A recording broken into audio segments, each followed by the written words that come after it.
আসসালামু আলাইকুম। কেমন আছো আমার প্রিয় সকল বন্ধুরা? আশা করি তোমরা সকলেই অনেক অনেক ভালো আছো, আনন্দে আছো, সুস্থ আছো। আলহামদুলিল্লাহ আমিও অনেক ভালো আছি। আমার সকল বন্ধুদের জন্য রইল অসংখ্য ধন্যবাদ, অনেক অনেক ভালোবাসা ও শুভকামনা। আজকে আমি তোমাদের সঙ্গে শেয়ার করতে চলেছি খুব মজাদার একটা রেসিপি, সজনে ডাঁটার চচ্চড়ি, যেটা স্বাস্থ্যের জন্য সজনে ডাঁটা কিন্তু ভীষণই উপকার। আর এভাবে খুব অল্প মশলা দিয়ে বানালে কিন্তু এটা আরো বেশি স্বাস্থ্যকর। তো চলো দেখে নাও, কেউ স্কিপ না করে পুরো ভিডিওটির সঙ্গে থাকো আর দেখতে থাকো কিভাবে খুব সামান্য মশলা দিয়ে এই সজনে ডাঁটার চচ্চড়ি আমি বানিয়ে থাকি।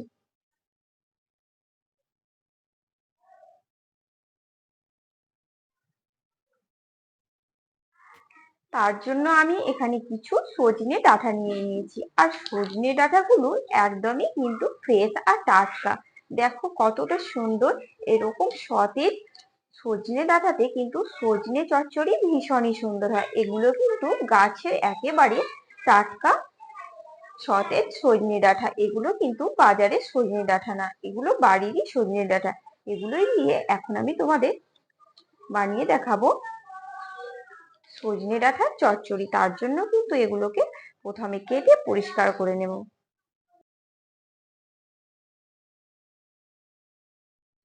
তো সব সজনে ডাঁটাগুলোকে সুন্দরভাবে ছোট ছোট করে সাইজ করে কেটে একেবারে পরিষ্কার করে নিয়েছি, খোসাটাকে ছাড়িয়ে নিয়েছি। তো তোমরা সকলেই কিন্তু কম বেশি এই সজনে ডাঁটা পরিষ্কার করতে পারো, তাই আমি তোমাদের আর সজনে ডাঁটা পরিষ্কার করে দেখালাম না, একেবারে পরিষ্কার করে দেখালাম। তো দেখো এভাবেই কিন্তু ছোট ছোট টুকরো এক সাইজ করে কেটে নিতে হবে, তারপর কিন্তু খোসাটাকে ছাড়িয়ে নিতে হবে।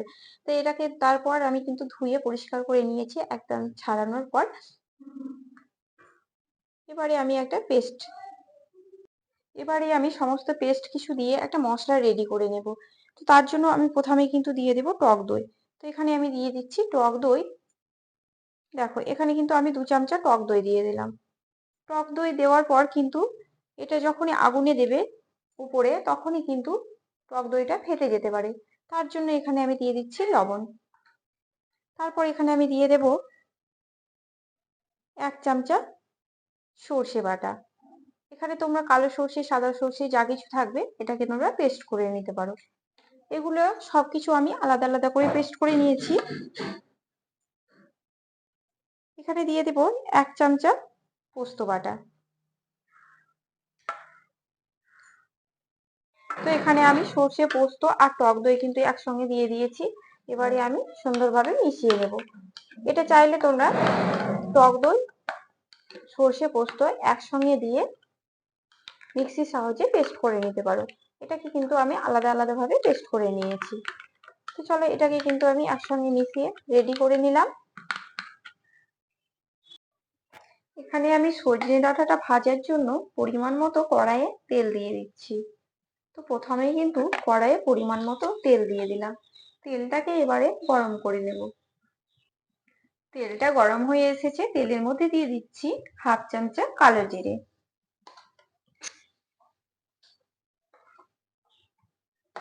তারপর দিয়ে দিচ্ছি 1/2 চামচা গোটা জিরে। তোমরা চাইলে কিন্তু এখানে 5 ফোড়ন ব্যবহার করতে পারো। তারপর আমি এখানে দিয়ে দেব সামান্য পরিমাণে হলুদের গুঁড়ো, আর স্বাদ মতো দিয়ে দিচ্ছি লবণ। তারপর এখানে সজনে ডাঁটাগুলোকে দিয়ে দিচ্ছি। দেখো সব সজনে ডাঁটাগুলোকে আমি কিন্তু একই সঙ্গে দিয়ে দেব।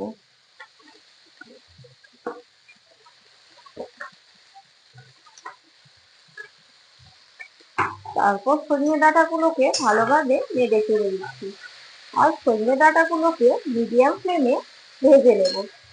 মাঝে মাঝে এভাবে কিন্তু নেড়ে চেড়ে দিতে হবে, আর সজনে ডাঁটাগুলোকে ভেজে নিতে হবে।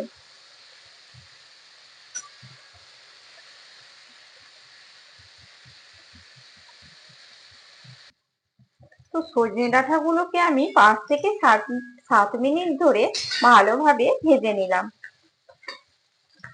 এটাকে খুব বেশি ভাজার দরকার নেই, এটা অল্প একটু ভেজে নিলে হবে। তো আমার সবগুলো কিন্তু ভালোভাবে ভাজা হয়ে গেছে।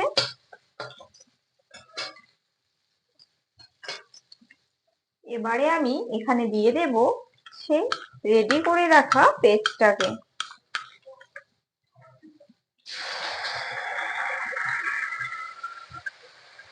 দিয়ে দিলাম আমি রেডি করে রাখা সর্ষে পোস্ত আর টক দইয়ের পেস্টটাকে। এই পেস্টটা দেওয়ার পর এটাকে আরো 5 থেকে 7 মিনিট ভালোভাবে কষিয়ে নিতে হবে। দেখো, এটা দেওয়ার পর কিন্তু আমি আরো 7 মিনিট ভালোভাবে কষিয়ে নেব।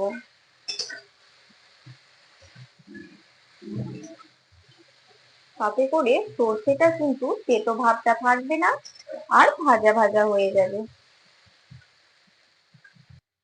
মশলা দেওয়ার পর ভালোভাবে 5 থেকে 7 মিনিট এটাকে আমি কষিয়ে নিলাম। তারপরে এখানে দিয়ে দিচ্ছি অল্প পরিমাণে জল,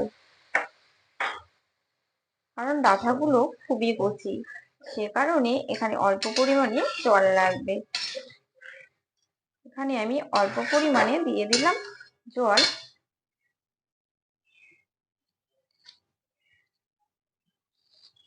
দিয়ে দেব সামান্য পরিমাণে চিনি, তাতে করে টেস্টের ব্যালেন্সটা কিন্তু খুব সুন্দর থাকবে। তারপর এটাকে আমি দিয়ে দেব ঢাকা, আর ঢাকা দিয়ে এটাকে আরো 5 থেকে 7 মিনিট মতো রান্না করে নেব। 7 মিনিট পর ফিরে এসে আবারও দেখে নেব ঠিক কেমন হয়েছে। তো দেখতেই পাচ্ছ জলটা কিন্তু শুকিয়ে গেছে। জল থাকলে কিন্তু একদমই ভালো লাগবে না।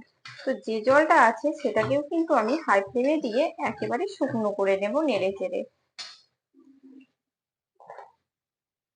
আর এখানে আমি সবশেষে দিয়ে দিচ্ছি কাঁচা লঙ্কা চেরা। ঝালটা অবশ্যই অপশনাল, যারা ঝাল খেতে পছন্দ করো তারা ঝালটা তোমরা তোমাদের পছন্দ মতো দিয়ে দেবে। এখানে আমি 2টো কাঁচা লঙ্কা চেরা দিয়ে দিলাম। তারপর এটাকে ভালোভাবে ফ্রাই করে নেব।